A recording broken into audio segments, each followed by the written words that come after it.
hasil diskusi kami tentang materi kegiatan yang dilarang dalam hukum persaingan usaha yang beranggotakan saya sendiri Gustian Salsya dengan NPM 19260. Saya Maisa Panderlangga dengan NPM 19209. Saya sendiri Utari Jayasana dengan NPM 19154. Saya Dila Aprilia dengan NPM 19251. Saya Anggini dengan NPM 19124. Saya Sariulan dengan NPM 19213. Saya Meliandra dengan NPM 19241. Baiklah, kita akan memulai memaparkan materi kita pada siang hari ini, yaitu kegiatan yang dilarang dalam hukum persaingan usaha dengan membahas beberapa poin. Yang pertama monopoli, yang kedua monopsoni, yang ketiga penguasaan pasar, dan yang terakhir persekongkolan. Dengan materi pertama yang akan dipaparkan oleh teman kita, yaitu Utari Jayusana. Baiklah, saya sendiri yang akan memaparkan materi yang pertama, yaitu tentang monopoli. Monopoli merupakan suatu penguasaan pasar yang dilakukan oleh seorang atau perusahaan badan untuk menguasai penawaran pasar. Orang yang melakukan monopoli disebut monopolis. Karena ada satu penjual di pasar, maka monopolis bertindak sebagai penentu harga. Monopolis dapat menentukan harga dengan cara menambah atau mengurangi jumlah barang disediakan di pasar. Yang kedua, pelaku monopoli. Dilihat dari pelakunya, monopoli dapat dilakukan oleh negara dan swasta. Monopoli yang dilakukan oleh negara pada umumnya adalah monopoli legal. Karena yang ketiga, monopoli disebabkan oleh kinerja swasta itu sendiri, dilakukan tanpa melakukan pelanggaran hukum persaingan usaha ataupun yang dilakukan melanggar hukum persaingan usaha sebagai akibat adanya kekerasan pelaku usaha. Yang ketiga, ciri-ciri monopoli. Yang pertama, terdapat satu orang penjual dengan banyak pembeli di pasar. Karena sifatnya, pembeli tidak dapat beralih ke penjual lain meskipun dirugikan dengan harga yang ditetapkan. Yang kedua, tidak terdapat barang pengganti yang dapat disediakan oleh pihak lain selain penjual yang ada di pasar tersebut. Yang ketiga, terdapat hambatan dalam memasuki pasar bagi perusahaan baru. Yang keempat, penjual pada pasar monopoli dapat menentukan harga sesuai dengan keinginannya karena tidak tersedianya barang substitusi terdekat dari barang yang dijual. Yang kelima, kurva permintaan di pasar sama dengan kurva permintaan yang dihadapi perusahaan monopolis. Adanya monopoli oleh pihak swasta tersebut dapat dilatar belakangi oleh beberapa hal. Yang pertama, monopoli tersebut diberikan oleh undang-undang seperti pemberian hak monopoli pada pemegang hak kekayaan intelektual seperti hak cipta dan hak paten atau merek-merek lainnya. Yang kedua, materi adanya pemberian dan pemerintahan kepada pelaku usaha swasta tertentu. Hal ini dapat dilakukan apabila didasarkan pada peraturan perundang-undangan atau kebijakan. Baiklah, saya akan melanjutkan materi selanjutnya, yaitu D. Faktor-faktor yang menyebabkan timbulnya monopoli. Apabila dilihat dari faktor penyebabnya, monopoli dapat terjadi karena disebabkan dua hal, yaitu yang pertama, monopoli yang alamiah, yang kedua, monopoli yang diperoleh melalui peraturan perundang-undangan yang berlaku. Monopoli yang alamiah terjadi karena pelaku usaha tersebut mempunyai kemampuan teknis tertentu, seperti A. Mempunyai kemampuan atau pengetahuan khusus yang memungkinkan pelaku usaha tersebut dilakukan produksi secara efisien. B. Skala ekonomi. Semakin besar skala produksi, maka biaya marginal menurun sehingga produksi per unit semakin rendah. Pelaku usaha tersebut memiliki kontrol terhadap faktor produksi baik berupa sumber daya alam, sumber daya manusia, ataupun sumber daya lokasi produksi.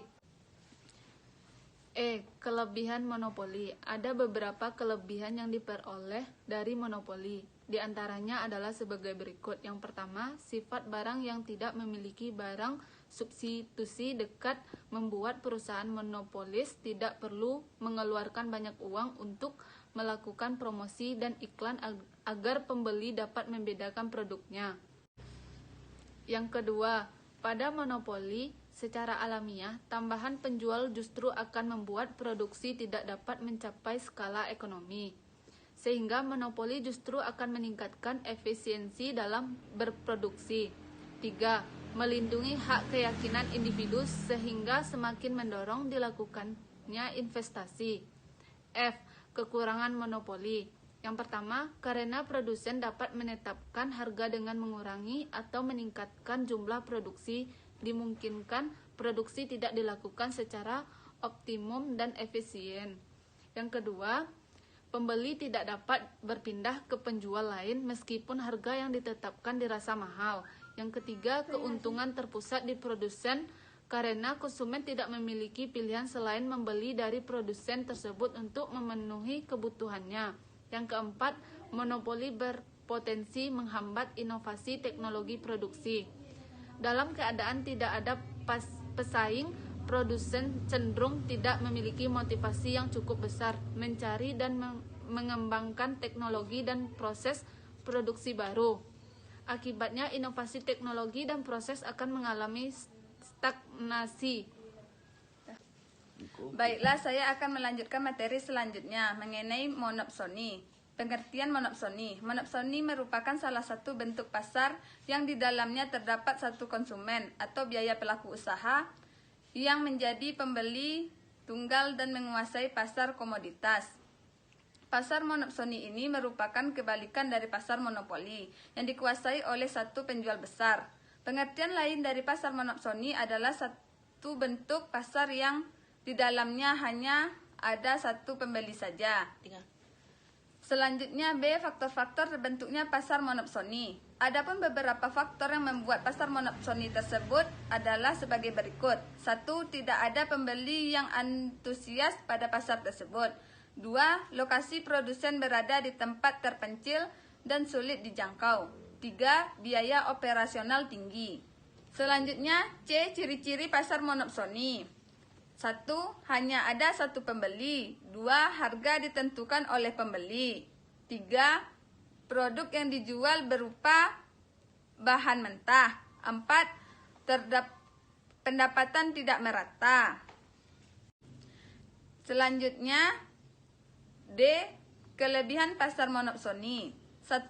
Kualitas barang terjamin. 2. Meningkatnya kreativitas dan adanya inovasi baru. 3. Kemudahan menentukan harga. 4. Pada pasar ini penjual tidak perlu melakukan suatu promosi karena para pembeli akan mudah menentukan.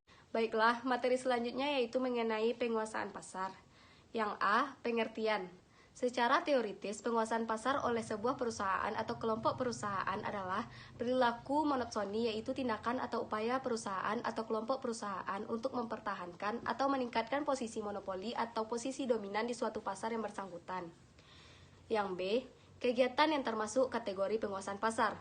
Yang pertama yaitu ada beberapa kegiatan yang termasuk kategori kegiatan penguasaan pasar yang dilarang. 1. Menolak pesaing. Yang kedua yaitu menghalangi konsumen. Yang ketiga, pembatasan peredaran produk. Yang keempat, diskriminasi terhadap pelaku usaha terutama pesaingnya. Yang kelima, melakukan jual rugi. Yang keenam, penerapan harga secara curang. Dan yang ketujuh yaitu dengan melakukan kecurangan atau manipulasi dalam menetapkan biaya produksi dan biaya lainnya yang merupakan komponen harga produk sehingga harga lebih rendah daripada harga sebenarnya. Materi selanjutnya yaitu persekongkolan. Pengertian persekongkolan. Berdasarkan Kamus Hukum, persekongkolan adalah suatu kerjasama antara dua pihak atau lebih yang secara bersama-sama melakukan tindakan yang melanggar hukum. Pengertian tentang persekongkolan dalam tender menurut beberapa negara adalah suatu perjanjian antara beberapa pihak untuk memenangkan pesaing dalam suatu tender. Berdasarkan Undang-Undang Nomor 5 Tahun 1999 tentang larangan praktek monopoli dan persaingan usaha tidak sehat, bid ringing diatur dalam pasal 22 sebagai berikut. Pelaku usaha dilarang bersekongkol dengan pihak lain untuk mengatur dan menentukan pemenang tender sehingga dapat mengakibatkan terjadinya persaingan usaha tidak sehat. Persekongkolan harus dilakukan oleh dua pihak atau lebih yang bertujuan untuk melakukan tindakan atau kegiatan bersama, suatu perilaku kriminal atau melawan hukum. Terdapat dua unsur persekongkolan yaitu: yang pertama, adanya dua pihak atau lebih secara bersama-sama melakukan perbuatan tertentu. Yang kedua, perbuatan yang disekongkoli merupakan perbuatan yang melawan atau melanggar hukum. Akan tetapi, dapat dalam bentuk kegiatan lainnya yang tidak mungkin diwujudkan dalam suatu perjanjian. Baiklah, kesimpulan materi kita pada siang hari ini yaitu terdapat beberapa bentuk kegiatan usaha yang dilarang. Di antaranya adalah monopoli, monopsoni, pengusahaan pasar, dan persekongkolan. Kegiatan-kegiatan tersebut merupakan kegiatan yang menguntungkan diri sendiri dan merugikan pihak lain dari melakukan usahanya. Kegiatan-kegiatan tersebut juga merupakan kegiatan jual beli di pasar persaingan tidak sempurna. Baiklah, itu tadi pemaparan dari kelompok 2. Kita mengucapkan terima kasih bagi teman-teman yang sudah nonton video ini. Dan jika ada kekurangan dalam pemaparan materinya, mohon dimaklumi. Dan jika ada kesalahan, bisa dikoreksi juga dengan menuliskan komen di bawah. Dan saya sebagai moderator pamit undur diri. Dan kami juga mengucapkan terima kasih kepada Pak Mahlil Aldiriaman, SHMH, sebagai dosen pengampu pada mata kuliah Hukum Persaingan Usaha. Dan jangan lupa like, komen, dan subscribe sebanyak-banyaknya. Terima kasih. Assalamualaikum warahmatullahi wabarakatuh.